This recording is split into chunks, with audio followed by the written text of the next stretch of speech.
Well,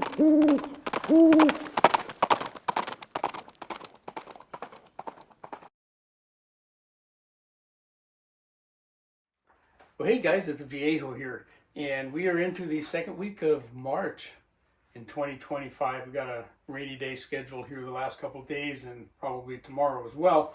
But that's fine. That's, we need the rain here in California.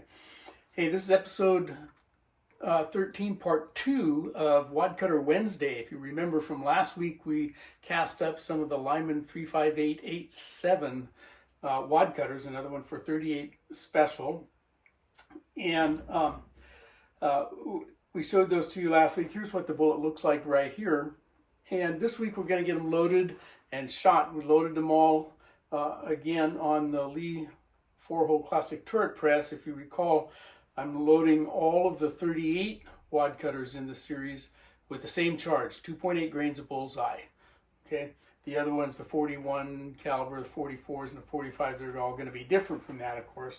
But that's what we put into this one. Again, 2.8 grains of bullseye. We're going to jump right into the loading sequence. But if you're watching on YouTube, you know that the community guidelines are not going to let me show you the hand loading. If you want to see all of the loading sequence, you have to go over to my channel on rumble.com. This is my channel name right here. Okay, you type that in, all lowercase, all run together like that. And you can see it over there under the same heading.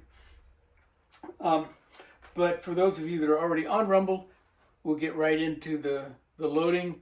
If you are on YouTube, we're going to show you what they look like after we're all done with loading, and then get into the shooting. Here's our bullets then. The 35887, the 140 grain version. These came out at about 138. As cast, they're probably pretty close to 140. And as we look at our bullet there, we can see we've got 3 what appear to be identical grease grooves, although we're going to use that top groove as a crimp groove and load these as a type 2 wadcutter with that button nose well above the case mouth. Going to be using some bullseye powder, 2.8 grains, just like all the rest of our 38s. The wadcutters, and some Remington 1.5 primers. Over here on the press, same press that I've loaded all of our 38 wadcutters, the venerable and trusty old Lee 4-hole classic turret press. Okay, and got a Lee sizer die. Okay.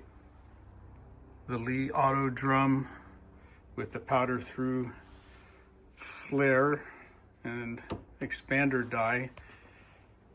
The Hornady 38 caliber cowboy cedar die. And then I've got an RCBS cowboy cedar die with the stem backed out to do a roll crimp. Okay, take a close-up view of that round there. We can see we got a nice little crimp groove up there at the top, and that's what we're going to crimp into. My brass is, I think, 6 times fired. This stuff, it's trimmed, chamfered, and deburred, so it's all pretty uniform stuff. All right, there we go. Ended up with 60 of those. The Lyman 35887, 140-ish grain wadcutter bullet sitting over 2.8 grains of bullseye. Ready to head to the range with them. Let's go do that. All right, there you go. The loading went pretty much according to plan. No runs, no hits, no errors. Okay, fairly standard procedure, right? So the next thing then is to go ahead and get out to the range. We shot these guys out of the Ruger Blackhawk, nice stainless steel, Blackhawk, fun to shoot. And they shot reasonably well. The shooter didn't shoot very well. The bullets did okay. 780 something feet per second. I'll put it in the shooting sequence. I'll put a title down there and you can see it. Standard deviation wasn't great, but it wasn't horrid. It was okay. But I shot a whole bunch of them on video, and You know, usually I only show 1 or 2 cylinders full. I don't know why. I got a whole bunch of them on the target for you this time. Anyway, let's go take a look at the shooting. We've got the Lyman 3587, 140-ish grains. Out of the Ruger Blackhawk.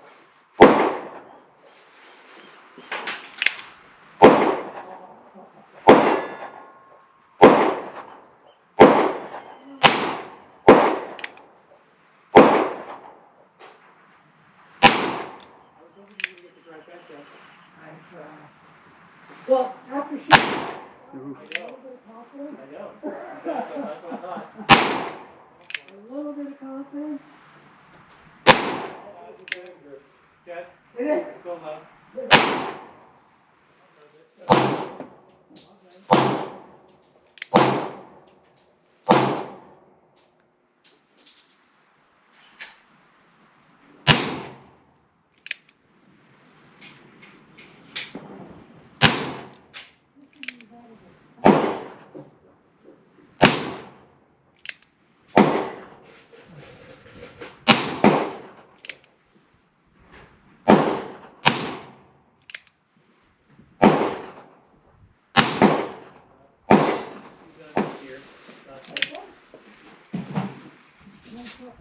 I did. Yeah. You shoot it though. It's Russell, you're, every 9mm kick. Everything. This one is the one that goes in. Oh.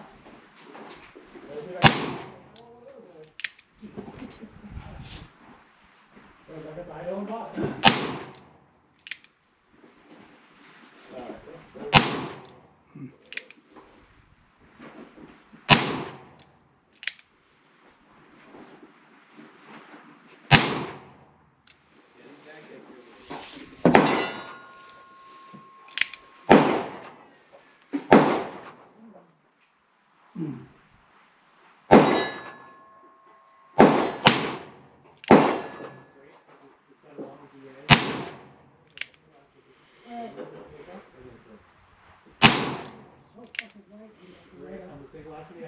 Just a little take up and then